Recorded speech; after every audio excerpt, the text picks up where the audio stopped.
Oi, cidadão cósmico, tudo bem? Você já ouviu falar do comandante Valiant Thor? O comandante e diplomata do Comando Ashtar e da Federação Intergaláctica da Luz, que veio de Vênus, pousou em Washington, morou 3 anos dentro do Pentágono, é listado dentro do projeto Blue Book, interagiu com os presidentes da antiga União Soviética e Estados Unidos durante a Guerra Fria. Inclusive, ele teve um papel importante para que a Guerra Fria não tomasse o caminho pior e causasse um grande prejuízo para a humanidade. Como ele teve influência na vida e no mandato de 3 presidentes americanos. Qual a ligação de Valiant Thor com a abdução do caso do Antônio Vilas Boas? O que tem a ver e se existe alguma ligação com a misteriosa morte do coronel Irangê Holanda e do Phil Schneider, que é um dos grandes teóricos da conspiração, pelo menos era, até morrer, até suicidarem ele. E foi um dos primeiros a denunciar a presença de alienígenas interagindo com o governo de grandes potências mundiais.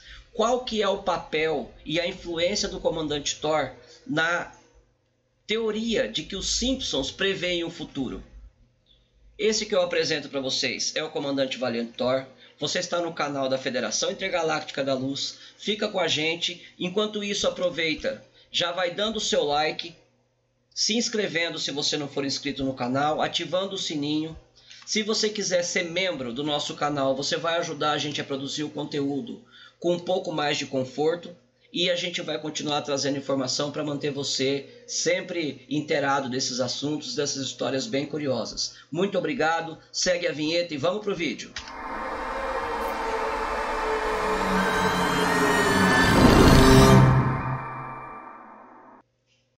Oi pessoal, tudo bem? Muito obrigado, você que me conhece e está aqui comigo mais uma vez. Você que nunca me viu, eu sou o Rafael Coiado, eu sou um pouquinho gago e eu falo com alienígenas. Eu quero dar um oi para vocês que estão chegando agora, convidar você a dar um joinha no nosso vídeo, se inscrever no nosso canal caso você não seja inscrito e ativar o sininho. Isso é muito importante para a gente. E se você quiser ser um membro do nosso canal e ajudar o nosso trabalho, a gente trazer vídeo para vocês com mais vídeos durante a semana e de uma forma mais confortável, você pode ser membro. Tem ali 4 níveis de assinatura, desde os primeiros que são amigos do canal, até as assinaturas que dão direito a você participar dos nossos grupos de Telegram, os nossos grupos de WhatsApp de estudo e os grupos de pesquisa. E inclusive, se você se tornar assinante comandante de nave, você vai poder sugerir o tema de um vídeo no mês. Eu vou ficar muito contente se você puder ajudar a gente nesse trabalho. Mas só clicando e se inscrevendo, que é uma coisa que não custa nada para você e para a gente faz muita diferença, a gente já vai ficar muito contente. A gente vai falar hoje do comandante Valiant Thor, que vocês já viram na introdução, é uma história riquíssima, vale muito a pena. E eu já vou começar dizendo que no final desse vídeo tem uma canalização dele em português. Porque o comandante Thor, quando vai embora, ele deixa parte da consciência dele conectada a um ser, uma criança recém-nascida aqui na Terra, que hoje está com 60 e poucos anos. Por sigilo eu não posso dizer quem é, mas eu vou deixar uma ponta solta no vídeo, que vai ser fácil vocês identificarem depois. E o mais interessante é que é o seguinte, a nossa busca hoje, e nessa nova fase do canal, a gente vai continuar com as canalizações, sim, mas essas histórias que os comandantes contam e a história desses comandantes na Terra, a gente vai produzir com mais frequência. Então, vamos começar sem mais delonga. Muito obrigado e vamos lá. Antes de tudo, quero sugerir para vocês esse livro. Esse livro ele tem muito a ver com a filosofia e os ensinamentos do comandante Thor. Foi escrito por um brasileiro. Está lá no Amazon, é super baratinho, ele custa R$10, é um livro de 300 páginas. Ele explica sobre o comportamento 4D, que é uma coisa muito bacana também. O comportamento 4D na projeção cósmica da consciência humana, o acesso acástico. Vale muito a pena o livro. Está lá na Amazon, eu vou deixar o link aqui na descrição para quem quiser. Tá? E o pessoal que curtir a gente lá no Instagram, nas nossas redes sociais, Instagram, Facebook, nossa página no Facebook, a gente vai mandar 10 livros totalmente de graça para as primeiras pessoas que curtirem. Os 100 primeiros que curtirem, nós vamos sortear um livro. Depois mais 100, até nós chegarmos a 10 livros. Tudo bem? Então vamos começar o nosso trabalho. Esse é o comandante Valiantor. O comandante Valiantor, ele é da Federação Galáctica, do Comando Ashtar, e ele é um dos poucos comandantes diplomatas. Ele não viaja sozinho, ele tem um grupo que viaja com ele. E o comandante Thor chega em 16 de abril de 1957. Ele desce na cidade de Alexandria, nos Estados Unidos, bem pertinho ali de Washington, D.C. Por que Alexandria? Porque Alexandria é um lugar que era menos habitado, tinha mais campos. Ele desce no fundo de uma igreja. E ele conhece ali, porque a hora que a nave aparece, que as pessoas... porque a nave ela não vem do céu, ela apareceu. E quando ela aparece, tem ali na frente ali um pastor chamado Frank Strange, que a gente vai falar sobre ele depois. Tudo bem? Mas ele chega em Alexandria. O formato da nave que é descrito é uma nave longa e oval, parecendo um ovo comprido, azulada. Então é importante que vocês guardem essa informação, que lá no final do vídeo ela vai fazer muita diferença. E ele pede para ir à capital para conversar com o então presidente, que na época era o Dwight Eisenhower. Desculpe. O que ocorre nessa situação? Eu acredito que ele não veio direto de Vênus e já encostou ali, porque ele já sabia quem era todo mundo. Então ele é recebido, antes de ser levado ao presidente, as autoridades policiais cercam eles, mais alguns civis que estavam por ali, e a primeira pessoa que chega para agir com ele das autoridades do alto escalão da segurança nacional é o almirante Richard Byrd. Richard Byrd, ele foi um explorador dos polos da Antártida e da Antártica, foi um dos primeiros a afirmar que a Antártida não é só um continente, que ali tem alguma coisa a mais. Inclusive, ele é um dos que diz, depois, já quase no final da vida, da possível abertura para reinos e para a existência de Agartha, do reino de Agartha, que é a teoria da Terra Oca. Mas ele é um dos primeiros grandes exploradores militares dos polos e, na época, como ele viu algumas coisas estranhas nos polos, ele foi lotado para esse departamento de pesquisa paranormal, de interação com alienígenas, até porque na época a notícia já era bem inflamada, porque o Terceiro Reich, né, na época da Segunda Guerra Mundial, teve esse departamento, então as potências mundiais começaram a prestar atenção nisso. E o Richard Byrd tem um sobrinho chamado Harley Byrd, que ele era do Departamento de Defesa e era um dos encarregados do projeto Blue Book, lá de 57 a 63. Não confunda com o Dr. Hynek, que é o precursor desse projeto, mas aí ele já não está mais. Então o Harley e o Dr. e o Richard Byrd, o que eles fazem? Eles vão interrogar o comandante Thor. E, devidamente interrogado, é feito um relatório, inclusive está no projeto Blue Book, quem quiser ver aí. E o comandante Thor tinha algumas curiosidades. Hoje o maior QI do mundo, por exemplo, é do Terence Tao. Tem um QI de 230. Einstein tinha um QI de 160. Nos primeiros testes que eles fizeram, eles perceberam que Valiantor já não era normal. Porque eles conseguiram, a medição de QI iria até 1200. E ele bateu com muita facilidade. Então eles, entre as pesquisas que eles fizeram e as observações, eles observaram que Thor tinha um QI de 1200. Ele tinha uma cabeça grande em relação ao corpo. Dizia ter 490 anos. Ele tinha 6 dedos em ambas as mãos. Fizeram um raio-x dele. Ele deixou, né, se examinar com a condição de que gostaria de conversar com os governantes. É aquela máxima, leve-me ao seu líder. Então viram no raio-x que ele tinha alguns órgãos pequenos, ele tinha ausência, ele não tinha o baço e ele tinha um pulmão muito grande. No sangue dele, eles observaram uma grande concentração de óxido de cobre, que é o que tem no sangue dos polvos, que inclusive há pouco tempo agora, o pessoal disse que polvo possivelmente é uma criatura alienígena, por consideração dele ter essa quantidade de óxido de cobre. E ele entendia, tem uma confusão aí que diz que ele falava 100 idiomas, mas não é. Entre idiomas alienígenas e terrestres, ele entendia aproximadamente 100 idiomas, 100 línguas, mas ele respondia normalmente em uma língua ou inglês, ou né, interagia com o pessoal da tripulação dele na linguagem alienígena, mas ele entendia aproximadamente 100 línguas. A equipe do comandante Thor, quem que era? Essa mulher, a Dolores Barrios, ela aparece 2 anos antes, 54. Existem alguns relatos de uma pessoa que se dizia venusiana, que dizia que ia chegar um comandante. Mas a equipe do comandante Thor era composta de 4 pessoas. Esse primeiro que vocês estão vendo aí em cima é o comandante Thor. Aquele segundo homem era um acompanhante. A terceira era uma mulher que inclusive é parecida com a Dolores. E embaixo nós temos o que eu acredito que seja um oficial de guerra, voltada mais para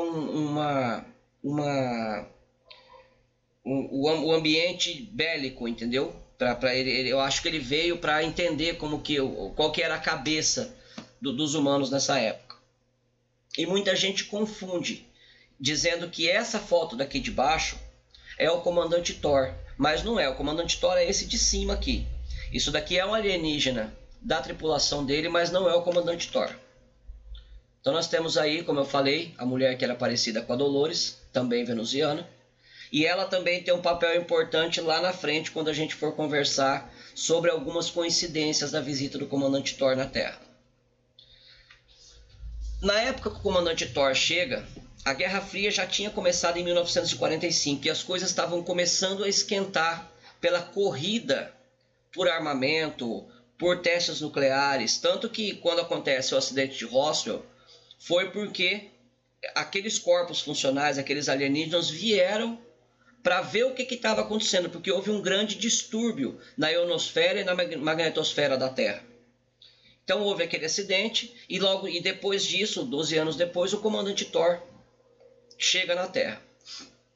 E o comandante Thor percebe que as capacidades tecnológicas do ser humano ultrapassaram a capacidade de ascensão de consciência, de unidade. Né? Depois a gente vai falar sobre o que ele explica para as pessoas. Mas assim, ele percebe que a tecnologia está um pouquinho acima. E para a tecnologia estar um pouquinho acima, ele percebe que tem alguma coisa errada na questão de quem está induzindo esses cientistas. Porque existe uma ordem no crescimento tecnológico dos povos, né? Então, depois que ele passa nesses testes, a primeira pessoa que o comandante Thor encontra chama-se Richard Nixon, o vice-presidente do Dwight Eisenhower. Nixon é muito simpático com ele, o vice-presidente Nixon, e ele, pelo poder mental que ele tem, ele vai derrubando as barreiras até chegar no presidente Eisenhower. O presidente Eisenhower recebe o Valiant Thor já sobre a certeza de que era um alienígena, e eles têm uma conversa muito tranquila, muito calma. Inclusive o Valiant Thor convida o presidente Eisenhower para visitar a sua nave. O presidente diz que por uma série de protocolos, por segurança e tudo mais, ele não pode ir, mas que ele tem ciência da nave, inclusive por fotografias e tudo mais. E o Valiant Thor, ele recebe o apelido Val, né? Então, por isso que hoje muita gente, muitas vertentes de estudo tratam de Val Valiant Thor, mas Val é um apelido terrestre. E o Valiant Thor começa, a equipe dele começa a viajar dentro dos Estados Unidos, claro, em primeira mão. Ele começa a visitar bases e instalações militares para conversar com uma alta cúpula, né, de decisão de guerras e decisão política dos Estados Unidos. Como as relações políticas e as tensões atômicas no mundo estavam muito acirradas, ele tem contato com vários generais, né? E ele apresenta para o presidente e para esses generais a agenda que a Federação Intergaláctica tinha para o mundo. Então ele vai participando de reuniões, ele vai conversando, ele vai explicando que o que é o pensamento de Deus, o que é o pensamento da presença da inteligência cósmica em todos os outros mundos. Inclusive, a gente vai ver mais para frente uma coisa, um detalhe muito importante, que ele fala da perfeição dos mundos, né? Que conheceram Deus e não cometeram os erros que a gente cometeu. Mas esses grupos de militares, eles não estavam muito atentos a essas percepções. Eles estavam curiosos para saber como que a roupa do comandante Thor era indestrutível, porque quando ele chegou, que ele desceu da nave, inclusive atiraram e eles viram que a roupa dele era impenetrável. Eles queriam mais detalhes sobre armamentos, queriam mais detalhes sobre como que a nave funcionava. E ele foi conversando com físicos, com engenheiros eletricistas, com engenheiros mecânicos, com astrônomos, exatamente. E o que aconteceu? Em um desses momentos, a equipe se separa e esse membro da tripulação vai para dentro de um navio americano. Eu não me lembro qual que é o nome. Eu não me lembro o nome do navio agora. Mas essa reunião que acontece dentro de um navio e são vários físicos e membros do alto escalão daquele projeto que fez a bomba de hidrogênio, o projeto Manhattan. Inclusive está ali no canto, ó, o Carl e o Arthur Compton, são dois irmãos. Olha eles aí, estão ali nas fotos. Eles são os cabeças da bomba atômica que foi desenvolvida pelos Estados Unidos, do projeto Manhattan. Olha eles aí, isso daí são os 4 cabeças, né? E com essa tensão se acirrando, e o Eisenhower era muito acessível, porque ele era militar, ele teve um papel muito importante assim, como eu posso dizer, ele concorda com essa agenda. Tanto que ele concorda que no meio da Guerra Fria ele marca um encontro com o então presidente da Rússia, Nikita Khrushchev, ou Nikita Khrushchev, como vocês queiram chamar. Isso aconteceu em 16 de setembro de 59. Então a gente vai ver aí o Nixon, o Eisenhower e o Khrushchev. E nesse encontro eles resolvem assumir que essa agenda seria o melhor para a humanidade.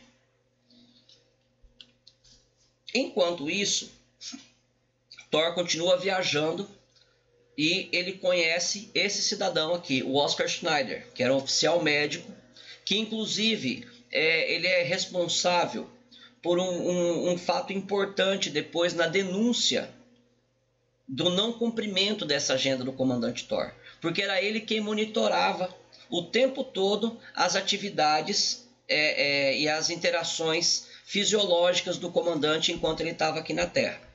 Então guarda bem esse nome, Oscar Schneider, que a gente vai falar sobre ele lá na frente.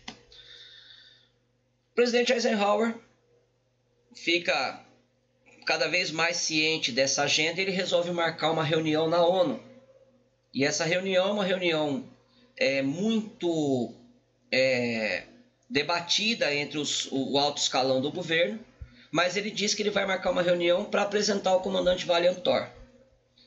E aí os militares, a alta cúpula militar, segura Eisenhower e fala, não vai fazer isso. Isso vai causar um grande problema cultural, filosófico no mundo, e não é hora do mundo receber isso daí.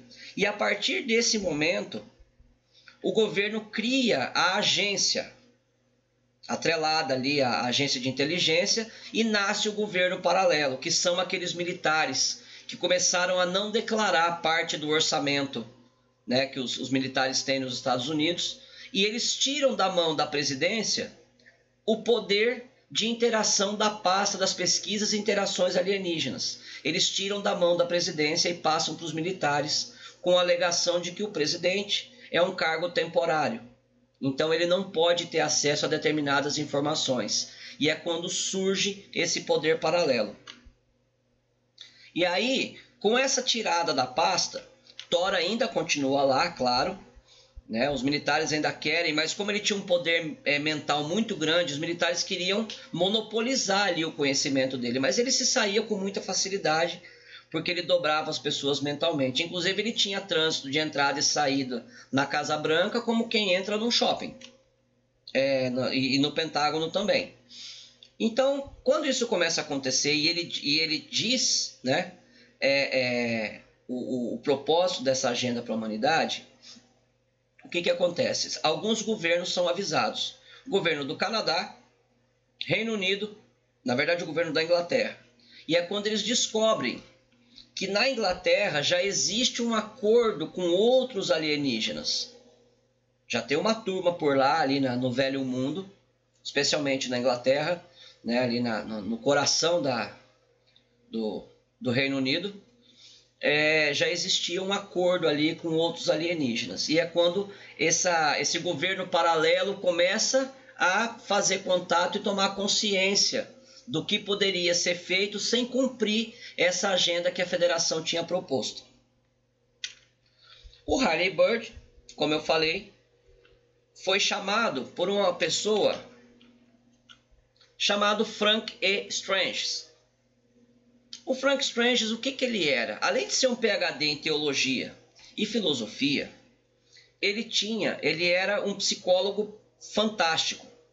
E ele tinha uma habilidade em interação com a pesquisa forense de dementes, né, com pessoas com problemas psicológicos, que ele foi chamado para interagir com o comandante Thor. E o que acontece? Lembra que eu falei que o comandante Thor, ele desce num campo aberto, aparece a nave atrás de uma igreja? Era a igreja que o Frank Strange era pastor, que inclusive era amigo aqui do Harley Bird. E o Harley chama ele.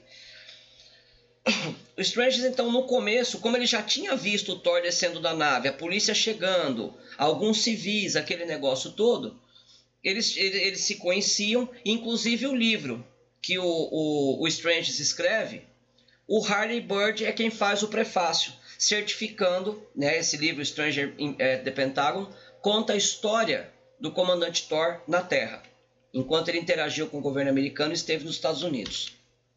Pois bem, quando Thor começa a perceber que essa agenda não vai ser cumprida, que o interesse desses militares, desse governo paralelo que foi instaurado, começa a deteriorar o projeto dele, porque as pessoas não querem, ele começa a sair e começa a visitar líderes religiosos de várias congregações dos Estados Unidos. Ele vai de costa a costa. Ele vai do Atlântico ao Pacífico visitando comunidades.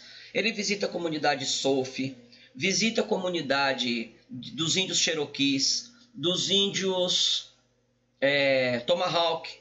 Ele visita a comunidade Testemunho de Jeová, Mormon e Batista. E quando ele vai visitar, acontece o quê? As pessoas começam a fazer reuniões nos pátios das igrejas. Aqui vocês podem observar o comandante Thor ali com as anotações dele. Tá ele bem aqui. E quando isso começa a acontecer, as pessoas começam a ficar curiosas, né? E o comandante Thor, ele nunca repetiu uma palestra igual de uma igreja para outra, de uma entidade para outra. Por que ele fez isso? Porque ele dizia que era conveniente que essas lideranças se reunissem. Por quê? Ele reconhecia a presença de um criador do universo, de uma mente criadora, e de Cristo, da presença crística. Inclusive o comandante Thor, ele é indagado, então, por um historiador. Quando ele conta a história de Cristo, a pessoa fala, mas existe o mito. Existe a história de Cristo, mas tem a história de Ra. Tem a história de Moisés, foi contada 3.000 anos antes num mito sumério. E ele fala o seguinte, que a presença de Cristo não teve na Terra só uma vez.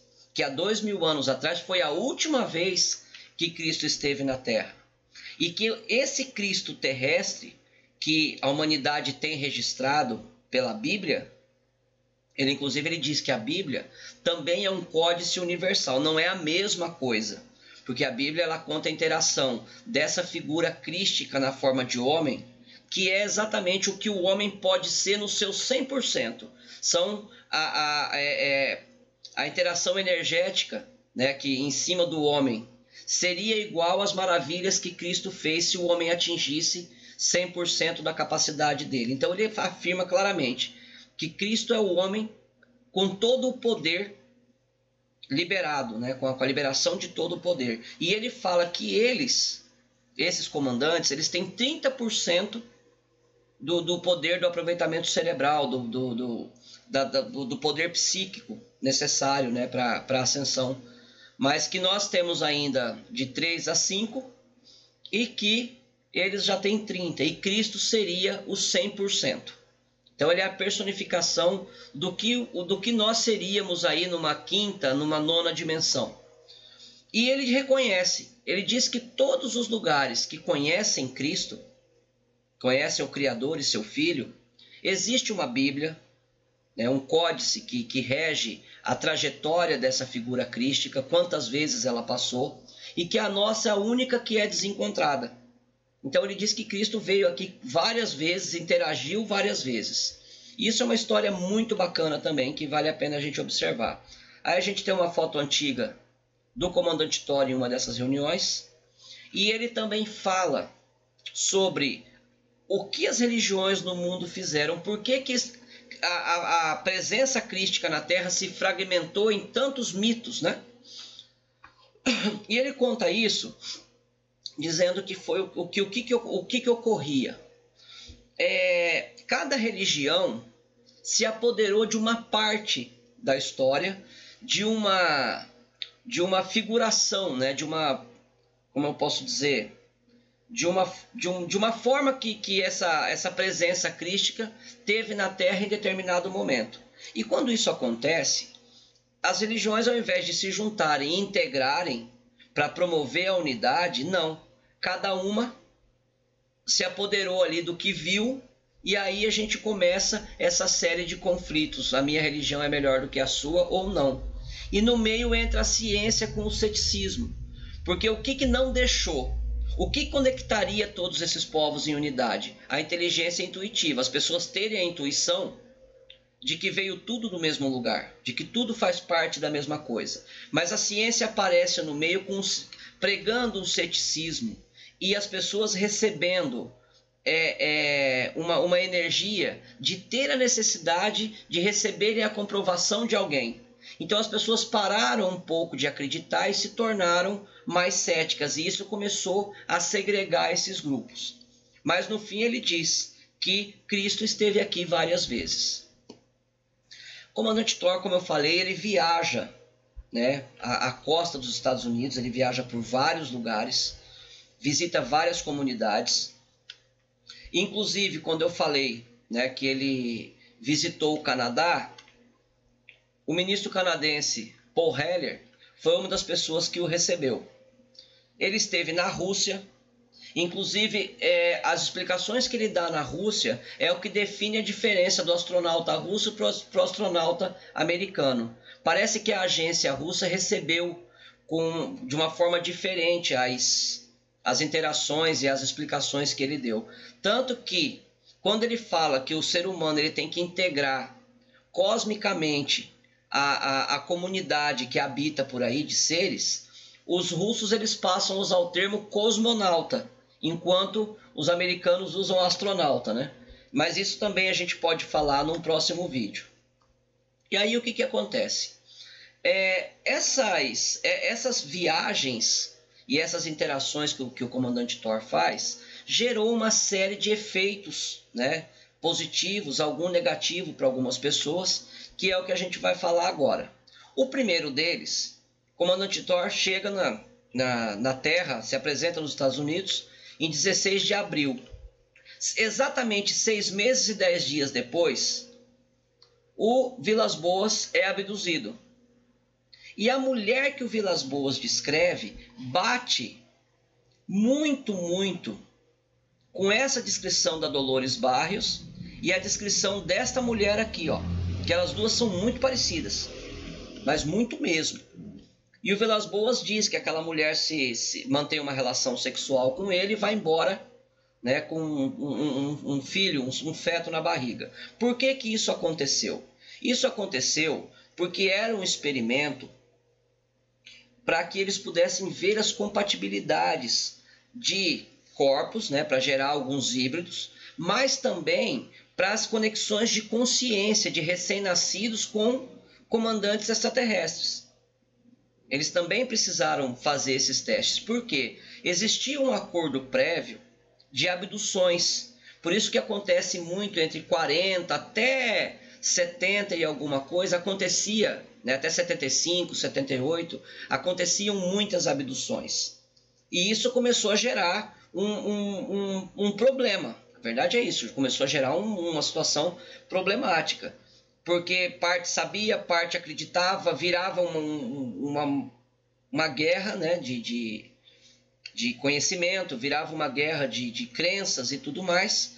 E aí é quando essa comunidade, essa missão do comandante Thor como secundária, é levar um pouco de DNA humano para que eles possam estudar uma forma de estabelecer um contato telepático, né, e uma ligação direta, energética também, com alguns seres da Terra. E gradativamente, conforme os seres fossem nascendo e se multiplicando, esse DNA alienígena permaneceria, né, seria distribuído ali na raça humana, e isso favoreceria o contato, favoreceria a abertura da consciência e a busca, né, uma liberação gradativa da capacidade intuitiva do ser humano. Porque através da inteligência intuitiva é que o comandante Thor dizia que as pessoas acessariam o conhecimento de Deus. Porque existe Deus, né, a presença cósmica superior, a inteligência cósmica, o produto da inteligência cósmica é o que nós conhecemos por Akasha, que é o conhecimento de todo o universo. E esse Akasha nós só acessamos, né, e recebemos aí grandes, como eu posso dizer, grandes descobertas tecnológicas para a humanidade, conforme a humanidade for evoluindo enquanto unidade e vibrando como unidade, né, e vibrando enquanto seres únicos, como um único ser, um único organismo vivo, o ser humano desenvolve uma capacidade latente. Todo mundo vai ascender gradativamente e todo mundo vai fazer um uso melhor da inteligência cósmica. Ele diz, inclusive, com uma clareza muito grande, que é importante uma atenção para esse caminho. Porque nenhuma descoberta científica até hoje foi feita sem que as pessoas seguissem primeiro a intuição, a inteligência intuitiva. O empírico, ele sempre, a comprovação científica e o conhecimento empírico, ele sempre vem depois da ação intuitiva, da ação da inteligência intuitiva, que é quando o cientista pensa, ele imagina alguma coisa. Se ele imaginou, foi intuitivamente, entendeu? E quando a gente diz a inteligência intuitiva, é que é um padrão de vibração que se conecta com um padrão de vibração universal. O ser humano, ele não pensa sozinho. Ele se projeta num padrão vibracional e ele conecta suas ondas, entendeu? Ele vai conectando as suas ondas ali e essas ondas é que ele vai recebendo as informações. Lembra que eu falei que a nave do comandante Thor era oval e azulada? O Vilas Boas descreve a nave que ele viu como oval e azulada. E o coronel Iranger descreve uma nave oval e azulada. Os três descrevem da mesma forma. Olha que interessante. Entendeu? E aí vem a parte mais bacana da história, que eu falei lá na introdução do vídeo, que o comandante Thor influenciou e teve contato com muita gente. Inclusive, o comandante Thor, ele influenciou a forma como nós assistimos o cinema hoje. Por exemplo, o engenheiro da computação, na época engenheiro da GE, mas um dos precursores do projeto de inteligência artificial no mundo, chamava-se Arnold Spielberg, pai de nada mais, nada menos que o Steven Spielberg. Quem quiser pesquisar pode procurar aí na Wikipedia ou no Google, vai ver que ele é um precursor daqueles computadores de cartão de antigamente, que na época não chamava inteligência artificial, chamava-se processos de automação. Um segundo auxiliar, que aí já é da parte do Canadá. Lembra que eu falei do ministro canadense? O Canadá também manda um engenheiro eletricista chamado Philip Cameron.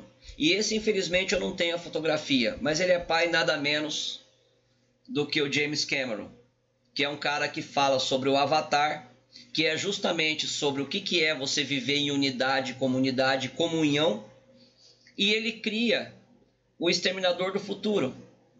Lembrando que o Exterminador do Futuro é um retrato da inteligência artificial. Isso quer dizer, é o poder da tecnologia suplantando o nosso poder de conexão, né, com o divino, com o Criador, com o seu Filho. Então, quando a gente ignora o que a gente deveria ser e a gente ascende primeiro como ser cósmico, a tecnologia ela tem que sempre que estar um pouquinho a menos. Ela nunca pode tomar conta de tudo, porque senão a humanidade ou qualquer raça de seres, né, tridimensionais, como nós, existem milhares por aí no universo, elas tendem a sucumbir. E elas sucumbem à bestialidade. Elas retroagem, né, quando não ocorre esse equilíbrio de evolução.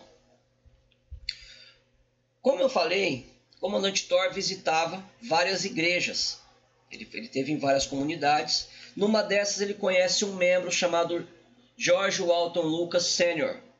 Era um membro ativo e de um conjunto de igrejas da comunidade da Igreja Batista. Ele conhece o George Walton. George Walton era uma pessoa simples, era dono de uma papelaria, né? Só que ele tinha um filho, que é esse cara aqui, eu não sei se já ouviram falar, George Lucas. Criou só o universo Star Wars. Então a gente já começa a ver aí os 3 maiores diretores do cinema, quando se fala de filme e interação espacial, tiveram ali alguma ligaçãozinha, de alguma forma, né? Que seja remota. Mas lembra aquela história que fala que o que o cinema apresenta pra gente dá a impressão que esses caras ouviram de algum lugar? Eu comecei a acreditar nisso depois que eu comecei a montar esse vídeo. Lá, quando o comandante Thor apareceu e conversou com algumas pessoas, ele conhece, no meio dessa maluquice toda ali, na verdade não é que ele conhece, ele tem um cidadão chamado Gene Roddenberry, que ele já tinha sido policial, piloto aviador do exército, mas ele não era mais piloto. Depois ele saiu, foi para a polícia e saiu da polícia e ele começou a escrever, ele virou roteirista. E numa dessas reuniões, ele também, dentro de uma dessas igrejas, se eu não me engano, também batista, o Gene escuta uma palestra do comandante Valiant Thor.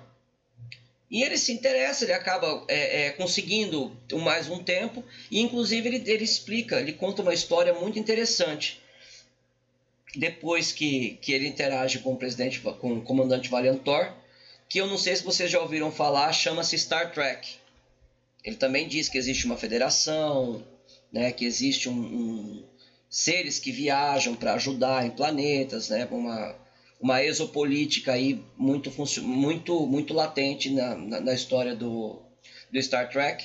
Ele consegue ilustrar no mundo, baseado também numa experiência que ele viu, né, a forma como o comandante Thor explicava isso para essas comunidades. Um outro cara interessantíssimo, que esse é o que explica como que essas pessoas, porque eles lidaram com o comandante Thor por muito pouco tempo, é o Gene Brewer. O Gene, ele diz que é o seguinte: o comandante Thor, ele passava pouquíssimo tempo com as pessoas. Diz que bastavam algumas horas para que você entendesse e visualizasse muitas coisas. Diz que ele promovia uma interação energética com você, que você começava a ver as coisas se formando na sua frente. O Gene Breuer, ele escreve esse livro que depois vira um filme chamado K-Pax, o Viajante da Luz. Eu recomendo para todo mundo assistir esse filme porque é fantástico. É um filme sensacional. E ele explica o que é um ser humano na Terra que é conectado com uma consciência. Porque existe o ser conectado e existe o ser contatado. O contatado é aquele que normalmente ele recebe as canalizações, transcreve e entrega para as pessoas. O conectado, existe um fio energético interdimensional que mantém essas duas presenças ligadas o tempo todo. Inclusive no final do vídeo eu vou deixar uma canalização do Comandante Thor recente, que eu encontrei aqui no Brasil, eu vou explicar para vocês já já como foi.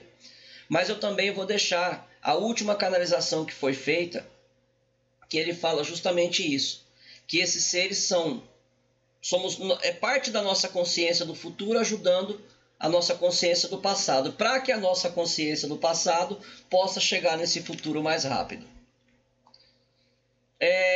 A agência que foi criada ali quando o Comandante Thor apresentou a agenda e eles preferiram se organizar com essa outra turma de alienígenas, ela tem algumas ações interessantes durante o tempo. Por exemplo, o comandante Dwight Eisenhower foi um dos presidentes mais transparentes dos Estados Unidos. E o comandante Eisenhower, eu chamo Eisenhower por tendência do sobrenome que o nosso é Grabowski, né? Então a gente coloca o V no W, mas é Eisenhower. O Dwight Eisenhower, ele perde a pasta, os militares impedem ele de explicar para o mundo essa agenda e tomam a pasta da pesquisa de OVNIs. Em seguida, o presidente Kennedy, ele tenta tomar essa pasta também, voltar para a presidência, ele tenta saber dessas interações, porque foi um assunto que circulou muito tempo. E quando eles viram que não teria jeito, o Kennedy ia tomar essa pasta à força, esse poderio toma essa atitude, né, que todo mundo sabe o que aconteceu com o presidente, e assim, outros parentes dele, inclusive a morte da Marilyn, tem uma teoria muito forte em torno da morte da Marilyn Monroe, do Robert e do próprio John Kennedy, relativa a essa aquisição, né, de voltar essa pasta para a mão do presidente e não ficar na mão desses militares. E depois nós temos aí de 69 a 74 o Richard Nixon, que ele se demite antes de sofrer o impeachment pelo caso Watergate. Dizem também que Nixon, quando assume, ele promete, uma das promessas de campanha dele era o desarmamento, parar com a corrida armamentista, tirar os soldados do Vietnã, porque ele realmente tirou, porque foi uma promessa de campanha e já era uma pressão popular, mas ele era um presidente pela paz e ele dizia que iria cumprir a promessa do Eisenhower, inclusive de cumprimento dessa agenda da federação. Mas, felizmente, aconteceu ali, a gente não sabe se foi mesmo, se foi armada, essa história do caso Watergate. Um dia a gente pode falar só sobre esses 3 presidentes e as interações alienígenas. Depois disso acontece a história do Phil Schneider. Phil Schneider, ele denuncia esses alienígenas não muito, né, como eu posso dizer, comprometidos com o bem da humanidade, ali metidos e tomando decisões dentro dos governos. Inclusive o Phil, ele era um geólogo, e ele fazia túneis para o exército, para instalações militares secretas. E numa dessas instalações, ele se encontra com um alienígena.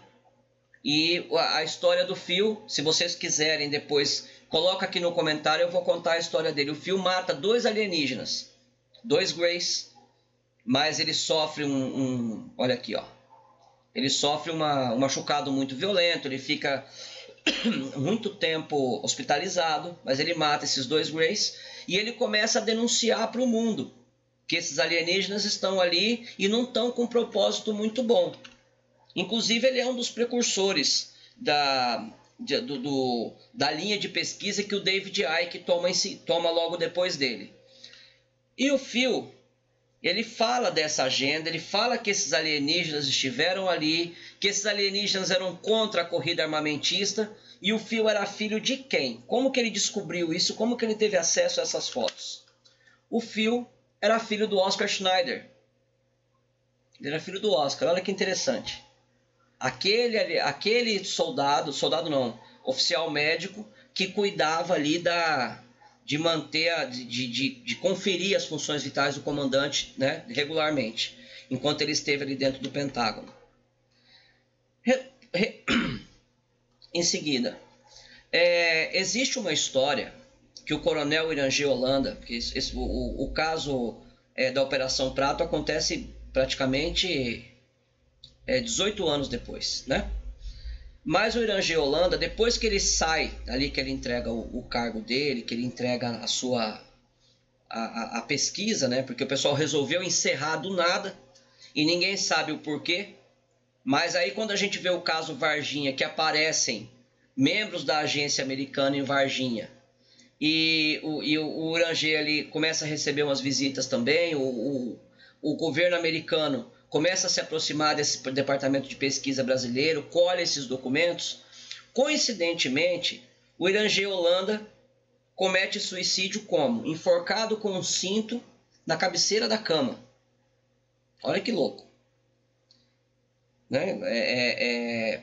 Porque o Phil, a gente vai chegar na morte dele já já, ele dizia o seguinte, que qualquer sinal de interação alienígena que fosse para o bem da humanidade, para a abertura da consciência da humanidade, esse governo paralelo e esses seres alienígenas que não estão comprometidos com a nossa evolução tinham o objetivo de calar e sufocar qualquer pesquisa, qualquer denúncia, qualquer coisa nesse aspecto.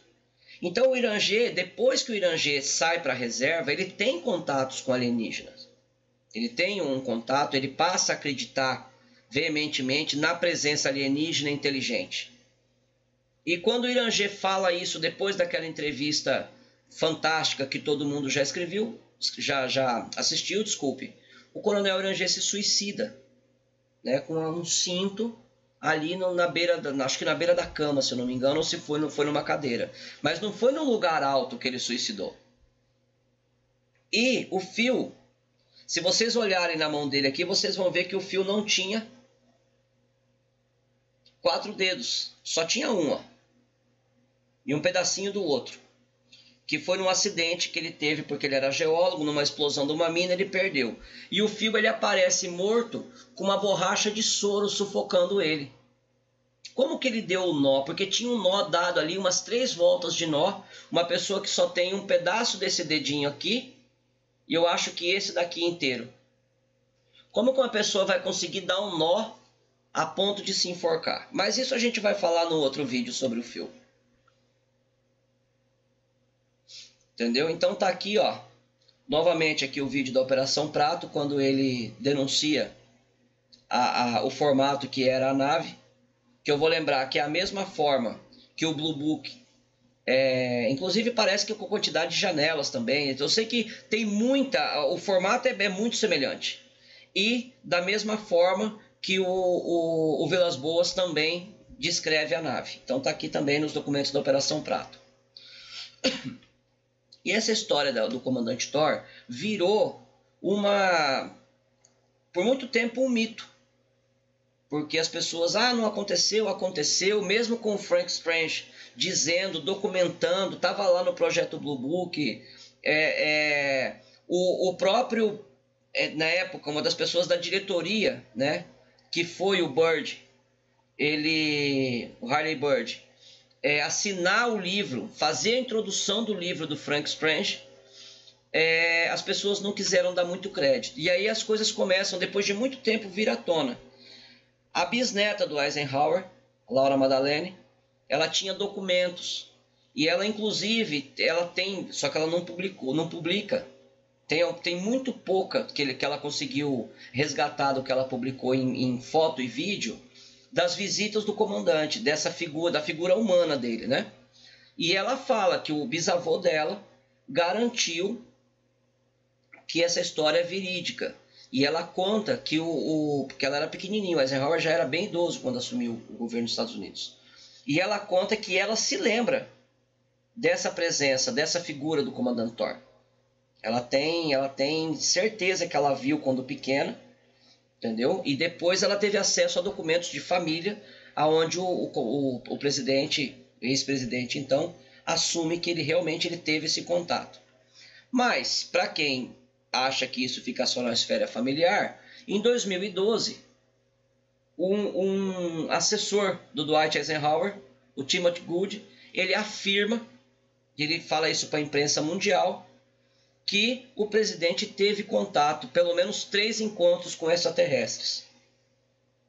Aí ele é um ex-congressista americano, entendeu? Então ele foi, no caso, encontro general, ele teve em Roswell, e depois ele teve esses 2 encontros aí com o comandante Thor. Enquanto ele teve esses 3 anos, depois ele saiu interagindo nessas comunidades, e depois quando o comandante vai embora. O ministro da Defesa do Canadá, Paul Hellyer, na época, ele deu uma, inclusive no History Channel, ele fala claramente que ele viu o comandante Thor e os governos norte-americanos, né, Canadá e Estados Unidos, e da Inglaterra, Alemanha, ele cita acho que 7 ou 8 países, coincidentemente o G8, né? Mas ele cita 7 ou 8 países que têm interação direta com alienígenas, com seres de outros planetas que estão ali tomando decisões dentro do governo e fazendo parte de uma cúpula de poder. Então, eu vou deixar para vocês agora, o nosso conteúdo chegou no fim. Eu vou pedir, se vocês puderem, mais uma vez, curtir o nosso vídeo, ativar o sininho. Se você não se inscreveu, se inscreva. Se você quiser ser membro do nosso canal, é esse o tipo de conteúdo que a gente produz. Em seguida, eu vou passar para vocês agora uma canalização do comandante Thor, que é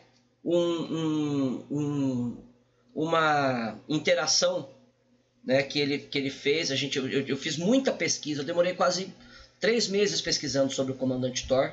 Na verdade foi mais, foi uns 4. Para poder trazer esse material. Esse material é o material de abertura do meu canal, lá há 3 meses atrás. E aí você deve estar se perguntando, mas e os Simpsons? Bom, antes da gente passar a canalização, e eu já lembrei você de assinar e se inscrever no canal, é o seguinte. Lembra que eu falei que o comandante viajou de costa a costa nos Estados Unidos? E que a Laura Madeleine, ela tinha alguns materiais de vídeo que foram gravados? Acontece que na década de 1950 não era tão simples gravar um vídeo como é hoje. As pessoas deveriam ter uma determinada técnica, né? E no caso dos Simpsons, que existe a teoria que eles preveem o futuro e realmente acontece muita coisa. A última agora foi a nota de R$200, né? Existia um cara chamado Homer Groening, que era um cineasta que operava muito bem câmeras de 8 e 35mm. E o Homer Groening, ele é pai, nada mais, nada menos do que o Matt Groening, que é o criador e escritor dos Simpsons. E ele acompanha quase 80% do tempo dessas viagens, dessas comunidades religiosas, o Homer Groening está junto. Porque essas viagens começam ali no estado de Nova York. Ele vai quase na divisa com o Canadá. Se eu não me engano, quase na divisa com o Canadá. E aí, nessa divisa ali com o Canadá, o Homer Groening, ele fazia alguns serviços, ele fazia alguns trabalhos, né? Então, o comandante ele vai para a divisa, da divisa ele vai para o Canadá, e quando ele está no Canadá, o Homer Groening, como cineasta respeitado, excelente operador de câmera, é chamado para fazer esse registro. Que, inclusive, o Paul Hellyer também diz que tem um registro desse, e foi gravado pelo Homer Groening. Então, eles conviveram algum tempo juntos, e como foi dito lá atrás pelo Frank, né, pelo Frank Stranger, o Frank Stranger ele fala que você não precisava de muitas horas com o comandante para vislumbrar algumas coisas. Então eu acho que essa teoria dos Simpsons, aparentemente, tem alguma coisa a ver com a capacidade de acesso ou manipulação da consciência através do tempo, que talvez o Homer adquiriu e passou para o Matt de alguma forma, ou algum artefato. Talvez tenha existido alguma feição, alguma coisa assim. E por final, onde está o comandante Thor? Pois bem, o comandante Thor, quando ele sai em 1960, que ele vai embora do governo dos Estados Unidos, ele diz que ele vai sair, mas ele vai deixar parte da consciência dele no planeta. E as pessoas querem saber como, e isso acontece com uma criança que nasceu aqui no Brasil. Logo assim, nos dias que o comandante está para ir embora, nasce uma criança no Brasil e ela fica 3 dias, ela nasceu, tiraram da mãe, e ela desapareceu, botaram no berço, ela ficou 3 dias desaparecida dentro do hospital, ninguém sabia onde estava, deu o boletim de ocorrência na polícia e depois ela reaparece no mesmo lugar que ela foi colocada. Essa pessoa desenvolveu ao longo está com 60 anos, ela desenvolveu ao longo da vida contatos, visitas a naves, ele tem um contato muito próximo com com seres zeta reticulianos, e parte da consciência do comandante Thor, inclusive no final do vídeo aqui agora, a canalização que vocês vão ouvir é a canalização que ele recebeu depois de todos esses tempos. E eu tive muito contato, mas eu não posso denunciar e dizer quem que é essa pessoa, ou expor o perfil dela, alguma coisa assim. Primeiro porque ela me pediu sigilo, por uma série de coisas que implicam na vida dele hoje. Então eu vou deixar a canalização para vocês ouvirem. Mais uma vez eu agradeço a atenção. Vou pedir, por gentileza, assina o canal, seja membro, compartilha, leva nos seus grupos. Ficou com dúvida? Fala com a gente aqui nos comentários. Se você tem um tema para sugerir, também fala com a gente vai ficar contente de ter você perto de nós, tá bom? Queridos, muitíssimo obrigado.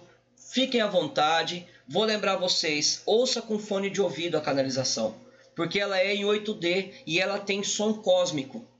Ela tem alguns sons que se projetam no espaço e uma frequência que a gente recebeu há muito tempo atrás e a gente está colocando em todas as canalizações que a gente recebe para que elas tenham uma interação maior nas ondas cerebrais de vocês, tá bom?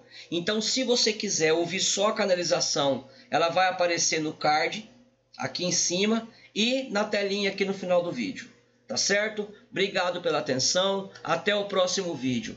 Tudo de bom!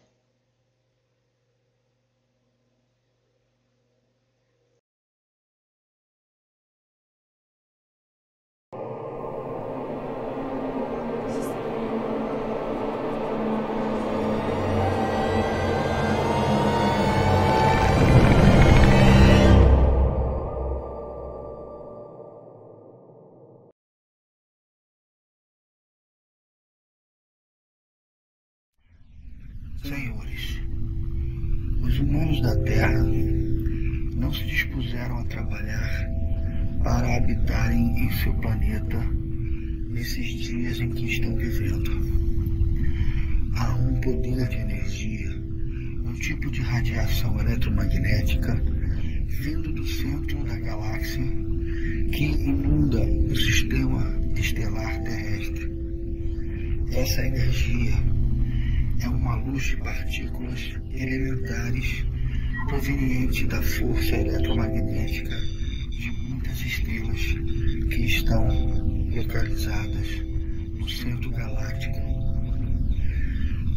Será a primeira vez que os humanos da Terra estarão passando por esse período em sua história. Essa energia, os humanos de chão a chamam de fóton, mas também é um raio gama. Durante toda a história da civilização humana da Terra, houve muita guerra. Assim, os humanos desse planeta se esqueceram de que estavam aqui com o propósito de evoluírem mentalmente para alcançar o patamar da dimensão a qual foram criados.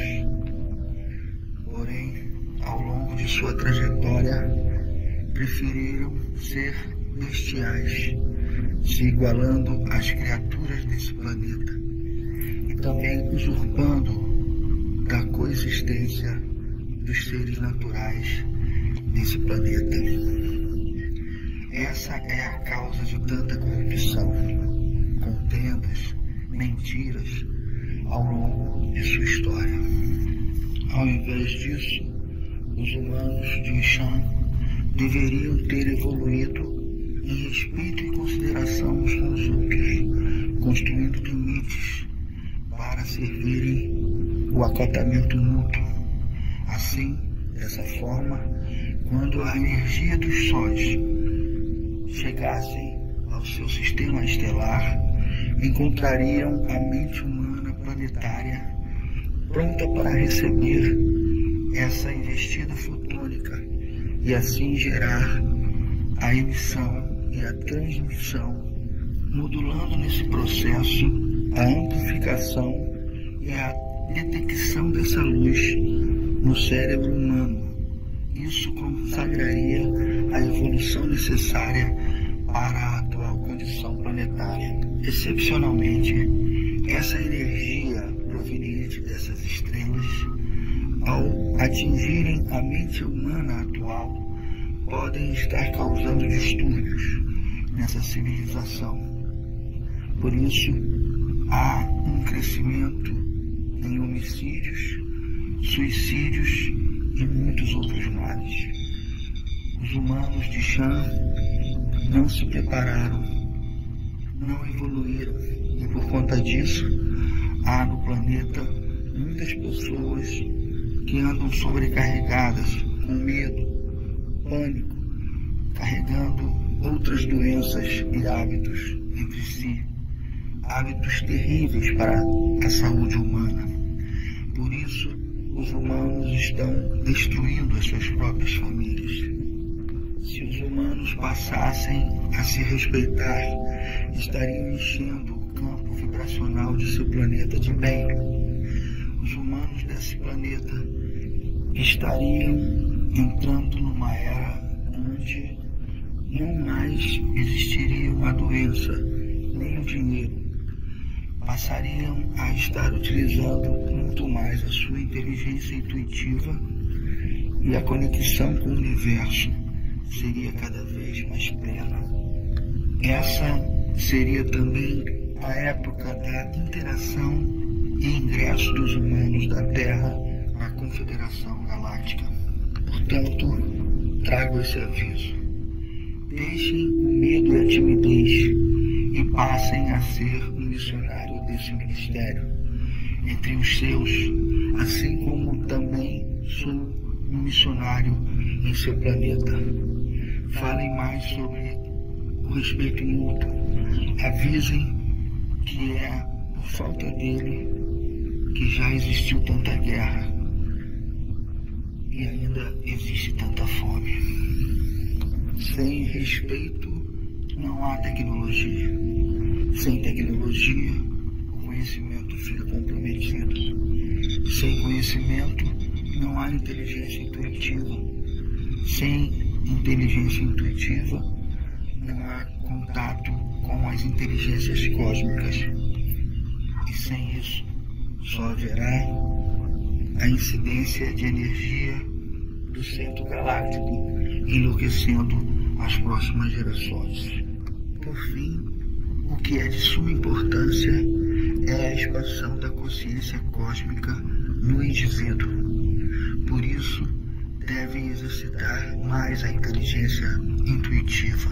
A inteligência intuitiva é muito mais do que a capacidade de alguém usar seus atributos investigativos no âmbito intelectual de sua filosofia de vida terrena. A inteligência intuitiva está além de uma questão dimensional metafísica ou até mesmo de uma realidade concreta das densidades terrenas. A inteligência intuitiva é a ponte entre o humano terráqueo e o universo mental.